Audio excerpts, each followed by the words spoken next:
Cirone, todos aquí presentes.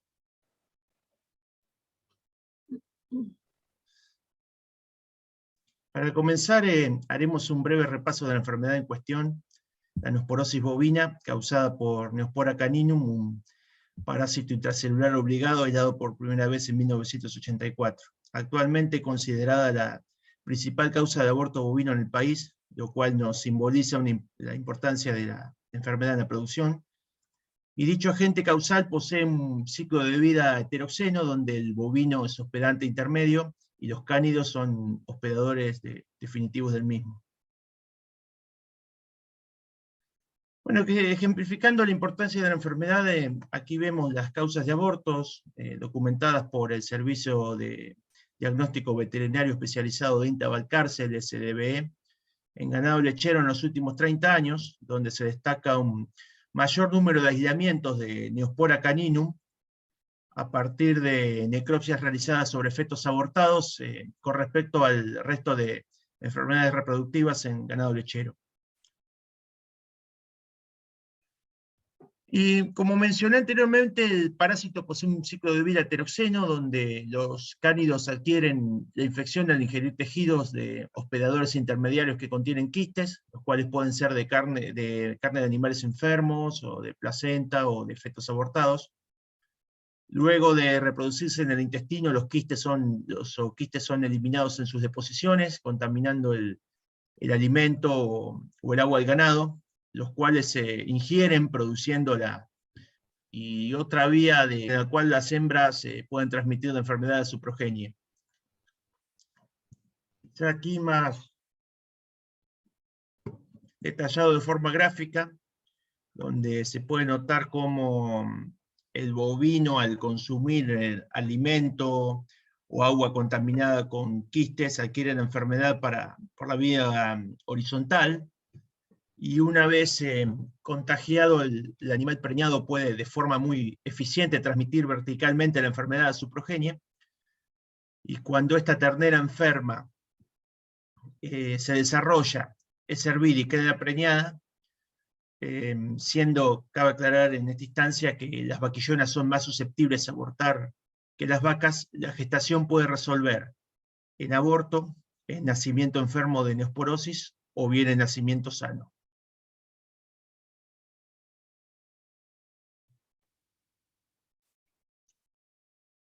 La manifestación de la enfermedad es el aborto a partir de los 3 meses de gestación, generado por daños en tejidos fetales y de placenta por parte del parásito, existiendo 2 formas de manifestación de la enfermedad, siendo una epidémica,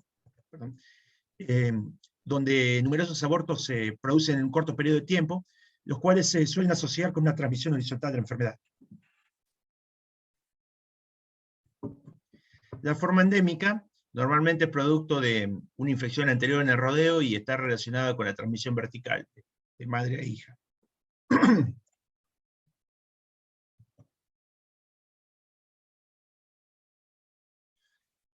Bueno, con respecto a tratamientos, lamentablemente no existen vacunas o terapias efectivas contra Neospora caninum, y el control de la enfermedad se basa actualmente en medidas de manejo, asociadas quizá con el diagnóstico de la enfermedad, como algo fundamental, siendo recomendaciones frecuentes, por ejemplo, limitar el acceso de perros a la alimentación del ganado, o utilizar como reposición solamente vaquillonas sanas y eliminar animales enfermos para morigerar la transmisión vertical. Sin embargo, tenemos que tener en cuenta que esta medida solamente podría ser rentable si la seroprevalencia de la enfermedad en el rodeo es baja, dado los costos que esto representaría en cuadros graves a este nivel, ¿no? En cuanto a antecedentes, podemos destacar que Neospora caninum ocasiona abortos tanto en ganado para carne como en ganado lechero, pero se han observado mayores tasas de seroprevalencia y mayor riesgo de aborto en razas lecheras. Lo que se puede explicar en parte considerando las condiciones de manejo más intensivo, quizá más favorable para la enfermedad, pero independientemente de esto, también existiría una influencia de factores genéticos. documentada entre ellos por numerosos trabajos que han justificado la influencia genética está mencionada, como por ejemplo un trabajo de Armengol en 2007, donde se estudiaron hembras de razas distintas en iguales condiciones ambientales, siendo la raza Limousin la que menor incidencia registró de neosporosis. También Almería y Sala estudiaron y confirmaron que empleando en lechería toros de algunas razas carniceras para el servicio disminuyó esta tasa de abortos, el servicio de animales lecheros, lo que nos va dando cuenta de una cierta existencia de una diferente respuesta a la enfermedad producida por la genética. Cabe mencionar que en estos estudios se emplearon padres Charolais, Limousin y Piamontés para servicio de Holstein. Sin embargo, por eso yo aclaro que algunas razas carniceras, en un trabajo de Lagomarsino 2019 en Argentina, se utilizaron padres Hereford para servicio de animales lecheros y estos presentaron peores índices aún en comparación a razas de padres utilizados en general, como Cimental, Jersey y Holando. También en 2004, este es un estudio interesante, se identificaron valores de heredabilidad que rondan del 8 al 12% para presencia de anticuerpos específicos anti-Neospora caninum en hembras Holstein de Canadá, en un estudio que involucró más de 9.000 animales. Estos quizás son valores que se correspondan con una heredabilidad más bien baja, pero permitirían, llegado el caso, realizar selección en un programa de mejoramiento genético. Bueno, profundizando dentro de razas, en un trabajo de Almería se observaron hembras seropositivas Holstein que presentaron un comportamiento reproductivamente distinto al resto, pudiendo llevar una gestación normal a término, a diferencia de otros animales, y ya adentrándonos en términos fisiológicos, en preñeces exitosas de vientres seropositivos se han observado que las concentraciones de proteínas asociadas a la preñez son altas, y estas, García Ispierto demostró que están afectadas por la raza y el genotipo fetal, siendo que también, según López Gatius, una mayor distancia genética entre el feto y su madre se asoció con concentraciones más altas de estas proteínas mencionadas. Tras evaluar estos antecedentes de los trabajos mencionados, podemos inferir que la constitución genética tanto de las madres como de su progenie, lo cual naturalmente involucra el genotipo de toro padre, podrían jugar un rol importante en la respuesta inmune frente al parásito.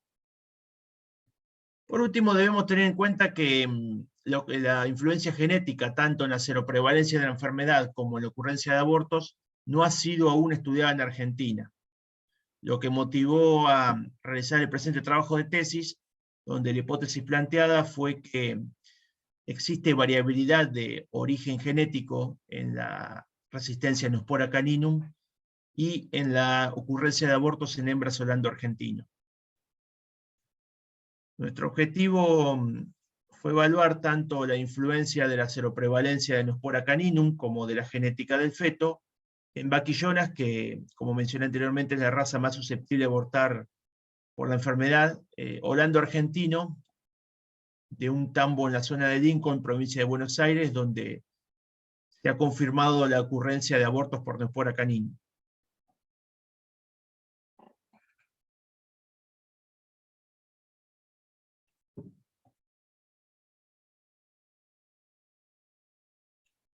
El establecimiento en cuestión presentó un porcentaje histórico de abortos que rondaba el 11,5%. Sin embargo, en 2017 se desencadenó un evento agudo de abortos, dando lugar a un muestreo que se realizó y que formó parte de la información de otro proyecto de tesis que menciono aquí, de Bautista Palazzo, y que arrojó este impactante índice de abortos de 36,3%, identificando un 60,8% de seropositividad en el muestreo, a Neospora caninum en en las vaquillonas mencionadas, ¿no? Y estos valores quizá se correspondan con un aparente episodio de transmisión horizontal en este año en cuestión, dado el comportamiento epidémico del mismo, ¿no? Además de este análisis de seroprevalencia, se registraron análisis de fetos en el SBD, que registraron lesiones y patrones compatibles, donde se identificó a Neospora caninum como el principal responsable de aborto en el establecimiento, producto del estudio de asociación, como también de los análisis de feto mencionados.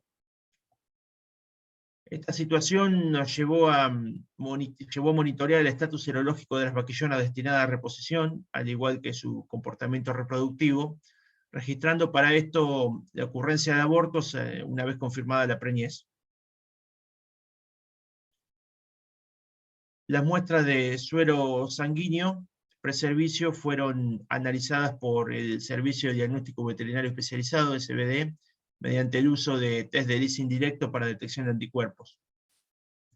Y estos datos, en conjunto con los registros de parentesco y de los servicios de la vaquillona, fueron analizados en el presente trabajo de tesis. Bueno, como estaba mencionando, el estudio se realizó con información reproductiva, genealógica y sanitaria de 1970 vaquillonas que recibieron servicio durante los años 2018, 2019 y 2020.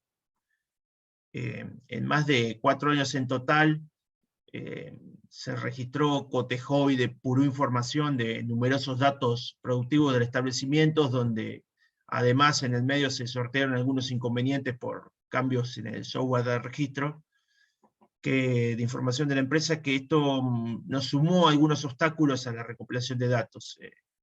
No obstante, toda esta labor dio sus frutos porque reunimos más de 2.500 datos de vaquillonas, que se tuvo que reducir a este número final de 1970 porque carecieron de algunos indicadores excluyentes para el trabajo, como datos de su serología o de su comportamiento reproductivo.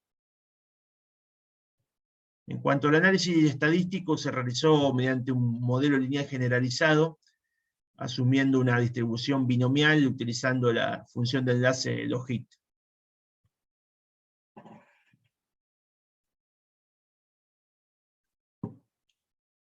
Las variables respuesta analizadas fueron condición serológica, negativo o positivo a Neospora caninum, donde el sangrado fue realizado en el momento del servicio, y la ocurrencia o no de abortos, donde el aborto es confirmado en caso de no registrar aparición en la vaquillona o de parir el ternero inviable.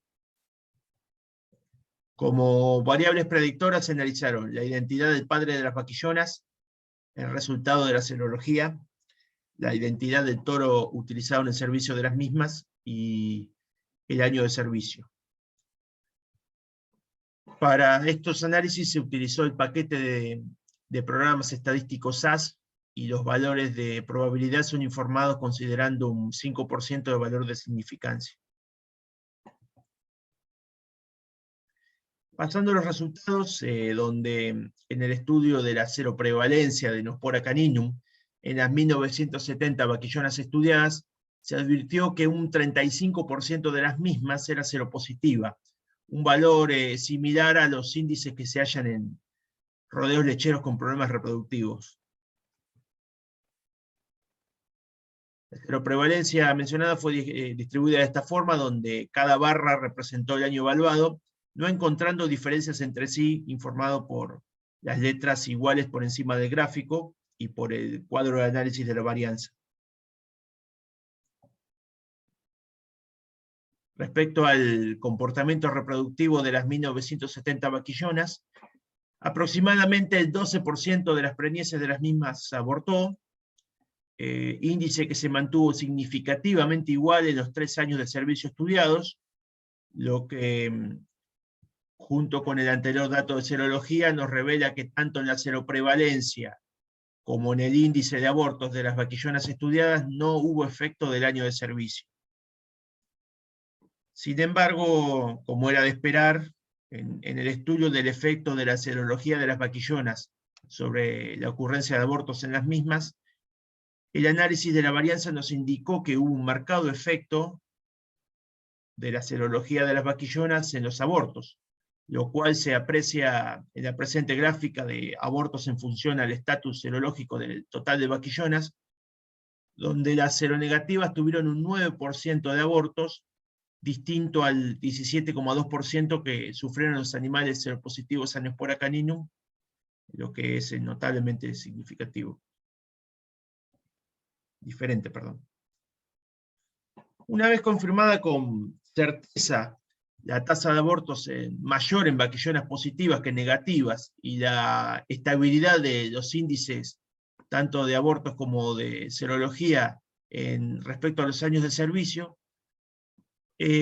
procedimos a evaluar las posibles influencias genéticas tanto en la presencia de la enfermedad como en el desempeño reproductivo, y para esto analizamos el efecto de los distintos padres de las vaquillonas en la serología de su descendencia y la influencia de los toros utilizados en el servicio sobre el comportamiento reproductivo, o sea, si abortó o no, de las vaquillonas inseminadas.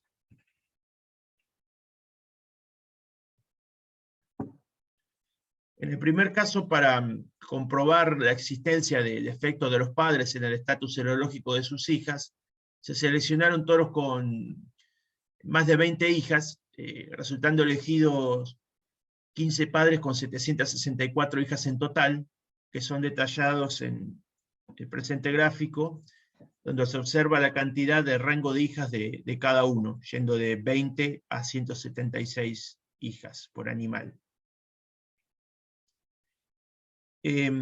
Menciono que se abarcó solamente este número de hijas debido a algunas cuestiones, entre ellas en el resto de los datos de vaquillona, por ejemplo, la ausencia de datos de padres en algunos animales, como también la presencia de muchos animales, de muchos padres, toros, que presentaron pocas hijas cada uno, quizá incumpliendo este requisito planteado de mínimo de 20 hijas. En el análisis de la varianza, se destaca que se hallaron diferencias significativas entre padres, mejor en detalle aclarado en el presente gráfico, donde se distinguen las estimaciones mínimas cuadradas a intervalos de confianza del efecto del padre en el estatus serológico de sus hijas, donde en el eje X observamos la identidad de cada padre mencionado, en este gráfico que fue realizado con la variable resultado de aplicar el modelo lineal sobre los datos transformados. Aquí podemos advertir que los padres con un mayor número de servicios realizados presentaron menor variabilidad en las estimaciones y que solo hay diferencias en las comparaciones más extremas.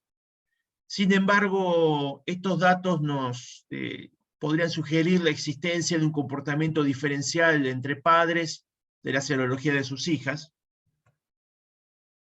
como aquí podemos percibir ya con las variables retransformadas a porcentaje de descendencia seropositiva por cada padre.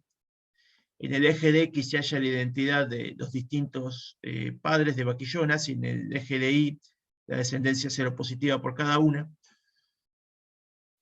Notando las marcadas diferencias en padres, como los de este grupo con respecto a este grupo, notando un rango de 15% de hijas a un 57% de hijas seropositivas, de un extremo al otro.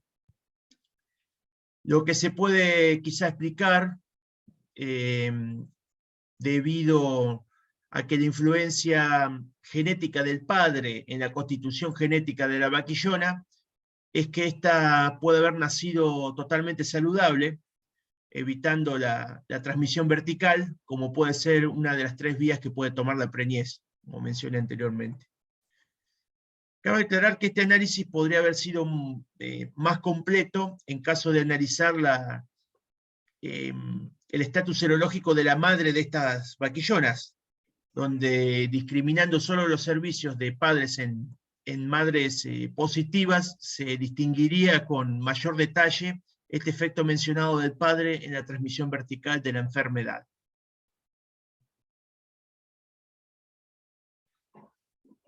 Bueno, continuando con el análisis de la influencia de los toros inseminantes sobre el porcentaje de abortos, esta nueva variable, se seleccionaron toros inseminantes que hayan servido 20 o más vaquillonas positivas y 20 o más negativas a Neospora caninum, resultando 10 padres con 1069 vaquillonas servidas en total, los cuales preñaron de 59 a 177 vaquillonas en cuestión, como se observa en el presente gráfico.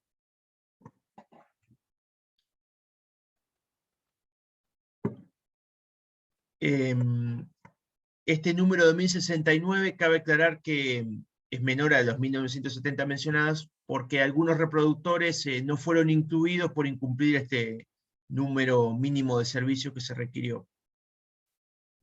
Finalmente, para su análisis dividimos los servicios en sets de 537 y 532 vaquillonas seronegativas y seropositivas, las cuales respectivamente fueron servidas con confirmación de preñez por los mismos 10 toros mencionados aquí.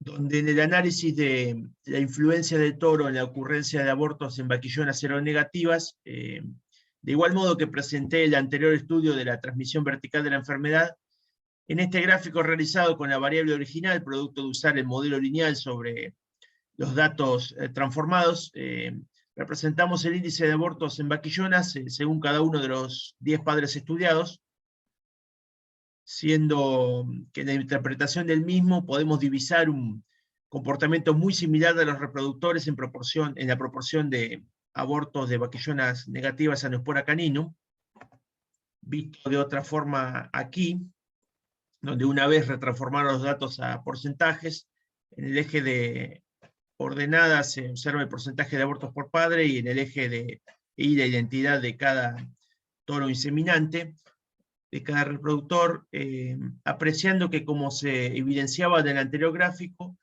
no hubo diferencias entre toros en abortos de seronegativas, como anuncia el análisis de la varianza, el cuadro de análisis de la varianza. Pasando al estudio de la influencia del toro en vaquillonas seropositivas, podemos distinguir el comportamiento diferencial que existiría en servicios entre padres, habiendo toros con servicios que registraron una menor proporción de abortos con respecto a otros, a pesar de la variabilidad en cada uno descrita por las líneas, que, como es de esperar, se destaca mayormente en animales con menor número de servicios, ¿no? Por último, en el presente gráfico de las variables retransformadas a porcentajes, en el eje de Y se observa el porcentaje de abortos de cada padre, que presentó cada padre en seropositivas, y estando en el eje X, la identidad de cada uno, donde en el análisis de la varianza halló diferencias significativas en la tasa de abortos entre los toros empleados en el servicio, observando aquí en tabla el porcentaje, el rango de abortos que presentó cada reproductor, yendo de 4 al 30,6%, notándose esta diferencia entre grupos. Donde tanto quizás nos lleva a concluir que tanto lo presentado por este resultado como la no existencia de efecto del padre en animales seronegativos nos reflejaría la influencia de la genética paterna en el comportamiento reproductivo del feto, donde el padre aporta la mitad de la genética, tanto de la cría como de su placenta, que es, en fin, el órgano que en la gestación define ante la infección de Neospora caninum que nazca el ternero o que se resuelva en aborto. Y bueno, aparte de lo mencionado, cabe aclarar que, pensando en la interacción entre ambas variables estudiadas, tanto el efecto del padre de la vaquillona en la serología de su hija, como el efecto del toro inseminante en abortos de positivas, se encontró un solo animal en común en ambos grupos de reproductores, siendo Unique el que además sugestivamente se posiciona entre los que peores indicadores arrojó en ambas variables, lo cual a pesar de ser un único dato, podría sugerir una virtual conexión para estudiar el futuro, ¿no?, entre ambas variables. En cuanto a conclusiones, los resultados nos indican que habría asociaciones entre la variabilidad de origen genético de la resistencia a Nospora caninum y la ocurrencia de abortos en hembras holando-argentino. Lo que es muy alentador, dado que son algunos de los primeros estudios que señalan variabilidad genética en la resistencia a este parásito en la raza holando-argentino. Y a sabiendas de lo anterior es que sería interesante continuar estudiando el tema con una mayor profundidad a futuro, por ejemplo, identificando toros de la raza holando-argentino con mayor resistencia ante Nospora caninum, porque aquí en Argentina no es una práctica común utilizar en lechería toros de razas carniceras. Por último, de confirmarse la influencia de los toros elegidos en las variables estudiadas, se podría combinar su utilización con otras pautas de manejo, como la utilización de semen sexado de los toros que en menor descendencia seropositiva registraron para morigerar la transmisión vertical de la enfermedad.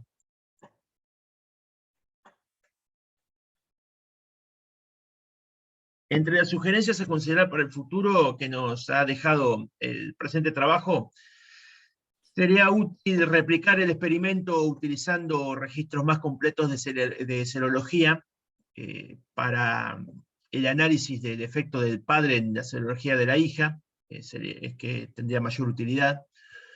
También utilizar solo animales contrastantes en el resultado del presente trabajo para corroborar las diferencias entre sí de las variables estudiadas, tanto como observar posibles asociaciones entre la valoración genética de los reproductores para la producción de leche y las variables estudiadas en el presente trabajo, ya que de existir una correlación positiva entre ambos factores, podría tener una mayor probabilidad de éxito algún plan de mejoramiento genético.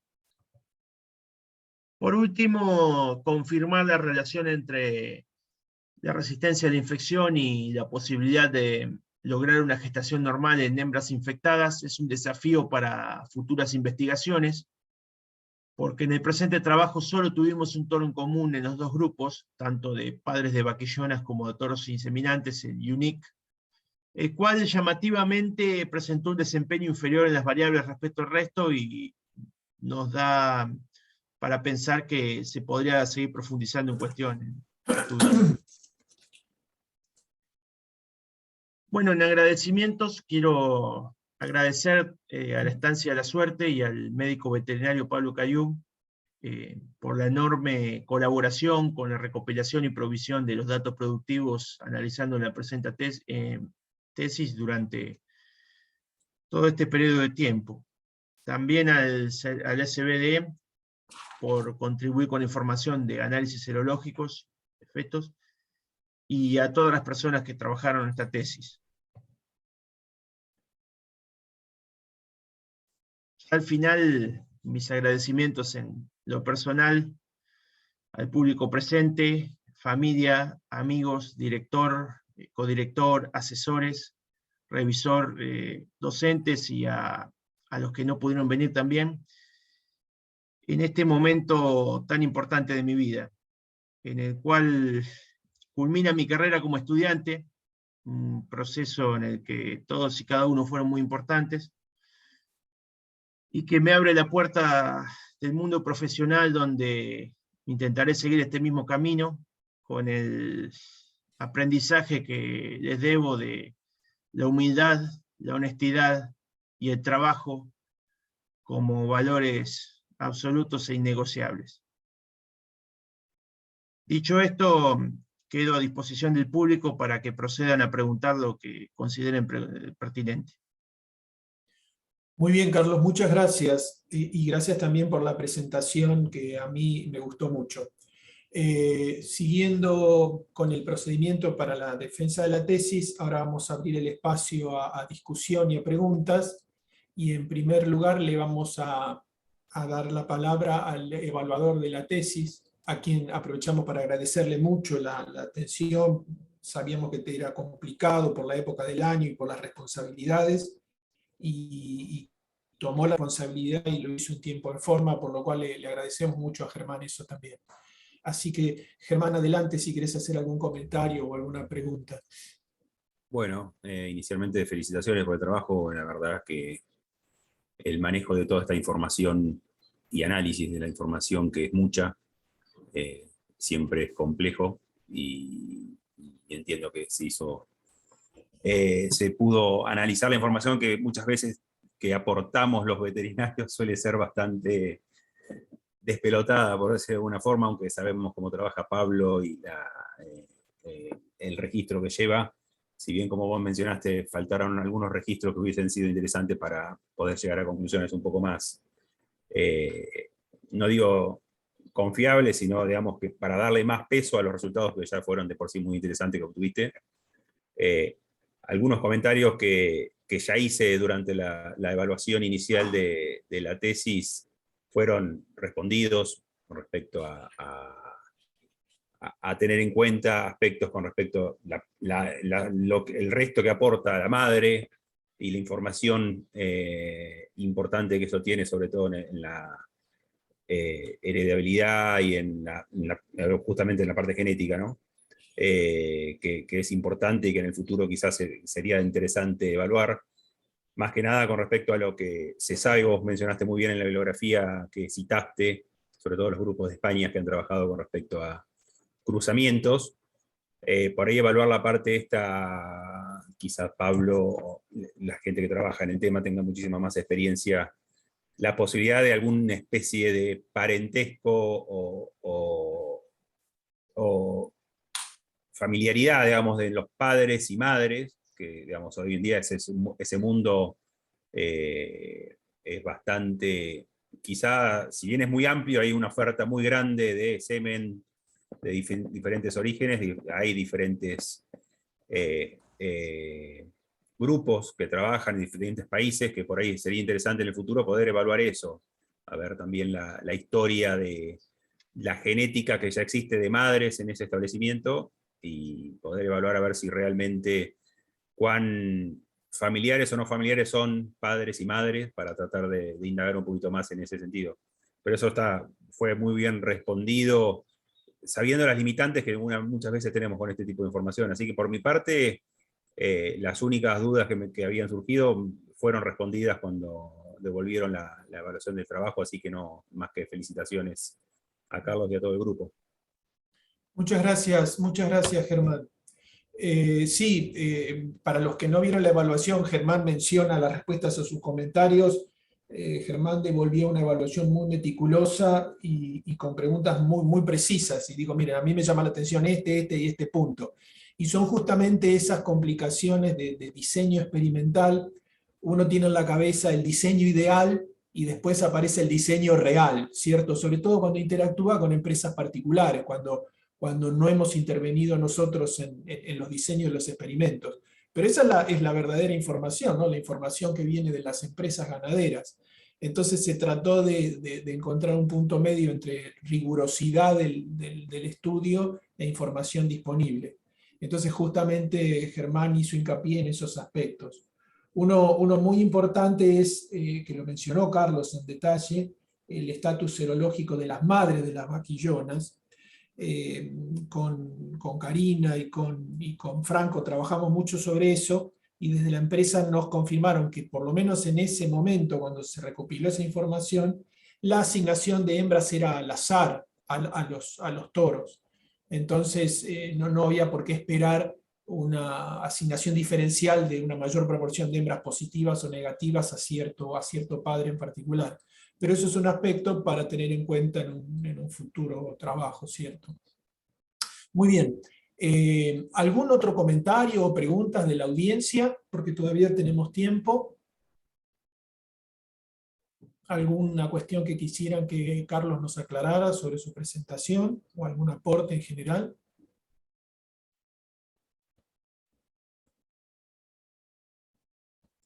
Mientras la audiencia ve las preguntas, yo solamente quería agregar otro comentario en relación a lo que mencionó Germán. Carlos citó un trabajo hecho en Estados Unidos, una estimación de heredabilidad. En Canadá. Ese, Sí. cierto, Carlos, dijiste que era un número de hembras muy grande, es un estudio muy Sí, interesante. perdón que... Sí, alrededor de 9.000 hembras eran, perdón, este no, el anterior creo que fue. ¿Se observa la diapositiva? Sí. Sí, fueron, no lo escribí en la diapositiva, pero fueron alrededor de 9.000 animales que se tuvieron en cuenta, y todos los registros genealógicos que eso conllevan, de padres, abuelos. Fue un trabajo muy bien realizado con un vasto set de datos. Lo que yo quería comentar con respecto a ese trabajo que citaba Carlos es prácticamente el único que traiga estimación de parámetros genéticos para el caso particular de neosporosis. Por eso es un antecedente valioso. Que ese es el diseño al que apuntaba Germán, el que habría que utilizar, un análisis integral de toda la población, donde todos los animales están conectados y se sabe quién es pariente de quién, ¿sí? Es un diseño ambicioso, primero por el número de datos necesario, y después por la calidad de la información. Hay que tener una base de datos muy completa, que fue lo que tuvimos un poco de dificultad nosotros y nos obligó lamentablemente, a descartar muchos animales, porque la muestra original era bastante más grande. Pero ese es el tipo de diseño en el cual uno reúne toda la genealogía de la población y entonces puede descontar todos esos efectos, es decir, lo que bien preguntaba Germán, bueno, aquí ¿quién es pariente de quién? Puede ser que entre las vaquillonas asignadas a algún toro en particular haya alguna relación de parentesco. Puede pasar el caso extremo de que un toro insemine a su propia hija. Entonces nosotros comentamos que es posible, pero en general se trata de evitar esas relaciones de parentesco estrechas. Pero en definitiva no lo sabíamos. Así que sin duda ese es el diseño al que hay que apuntar para hacer un estudio más minucioso, ¿sí? Por eso nosotros decíamos que este trabajo no nos da tal vez la respuesta correcta al tema de genética y neosporosis, pero por lo menos nos indica cómo hacer las preguntas correctas. Y no nos planteamos más que eso, ¿no? Hacer la pregunta correcta con respecto a la relación, a una potencial relación entre genética y neosporosis. Muy bien. ¿Alguna pregunta tenemos o comentario? Yo aprovecho, Pablo. Adelante, sí, Fernando, por supuesto. Primero, felicitaciones, Carlos, y gracias Gracias, a todos, el resto de la gente que estuvo involucrada en este trabajo.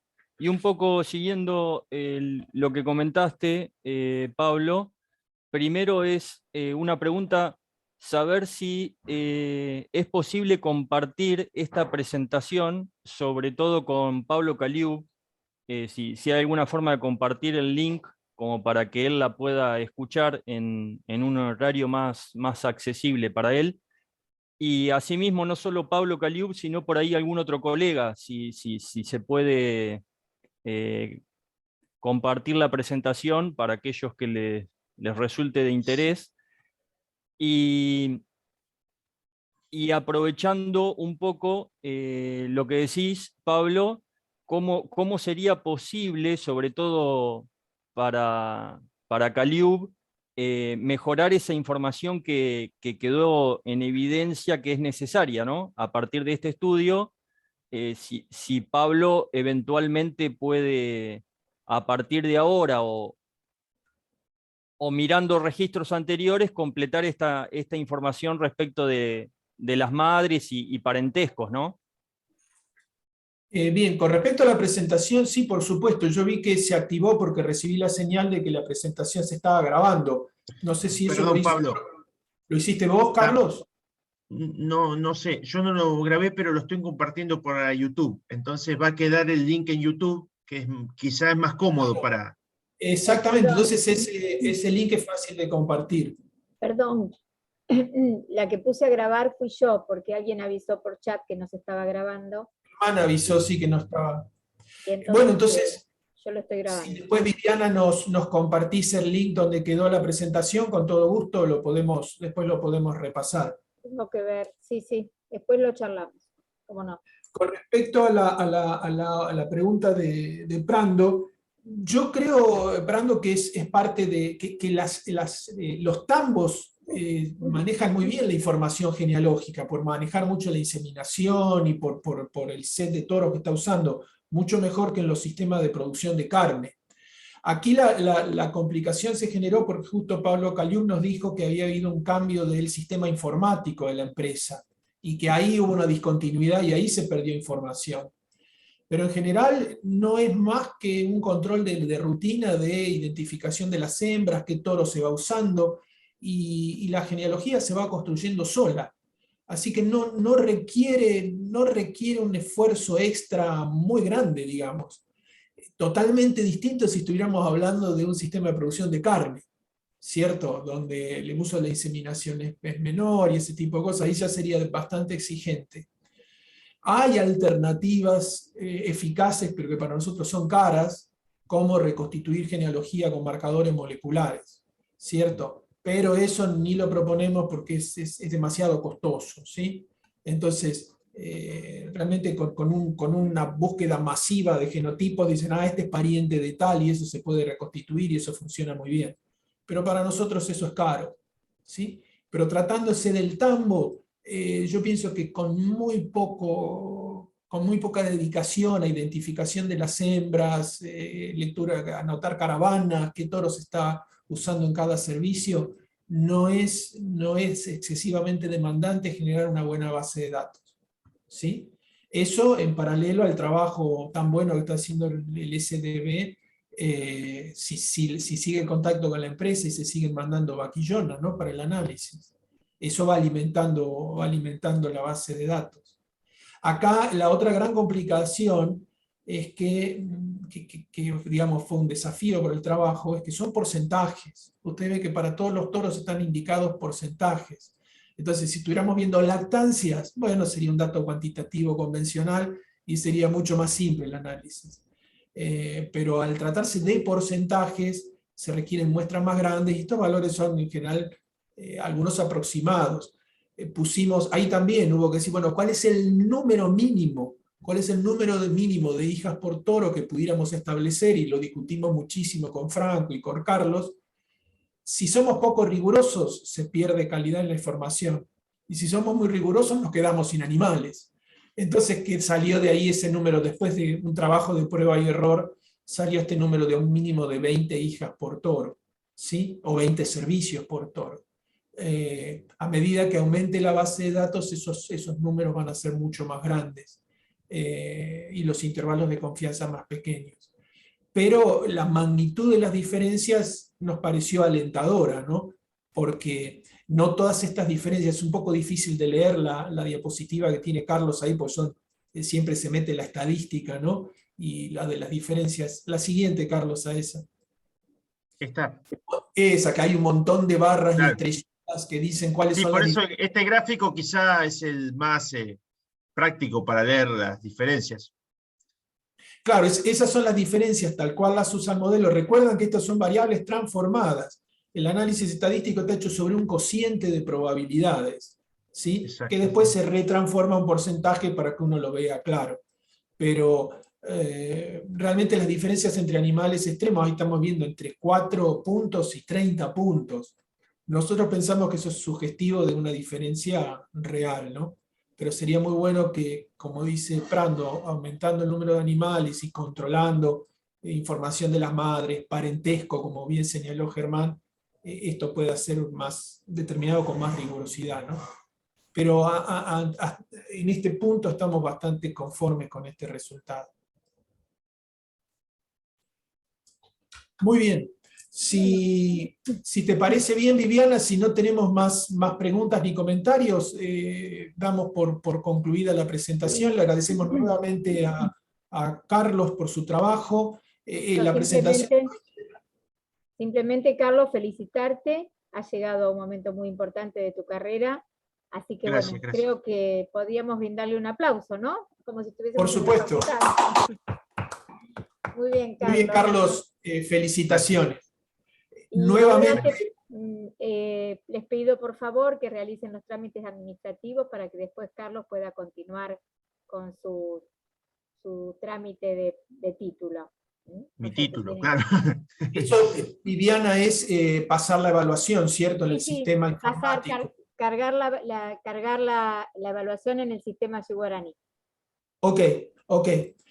Para terminar nuevamente, quiero agradecerle mucho a Viviana, que también está con muchísimo trabajo en la facultad y pudo hacerse tiempo para acompañarnos. Es valioso contar con la compañía de la facultad, ese reconocimiento que dicen, su trabajo nos parece importante. Así que muchas gracias, Viviana, por estar hoy. Un gusto, la verdad que es una satisfacción ver que nuestros alumnos llegan a terminar su carrera y lo hacen de esta manera y con el acompañamiento de profesionales tan importantes y que han acompañado muy bien para que Carlos llegue acá. Así que muchas gracias a todos. En nombre de la Secretaría Académica del Decanato. Adiós, hasta luego. Bueno, chao. Muchas gracias a todos, no los retenemos más, les agradecemos mucho su compañía.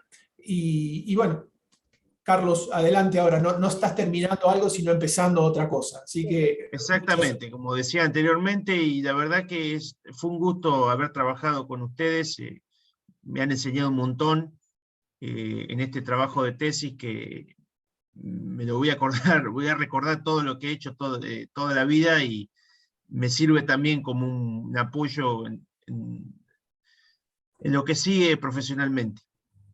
Muy bien, muy bien. Gracias. Muchas gracias a todos y saludos entonces. Hasta luego. Gracias, felicitaciones, Adiós. Carlos. Adiós. Gracias. Gracias.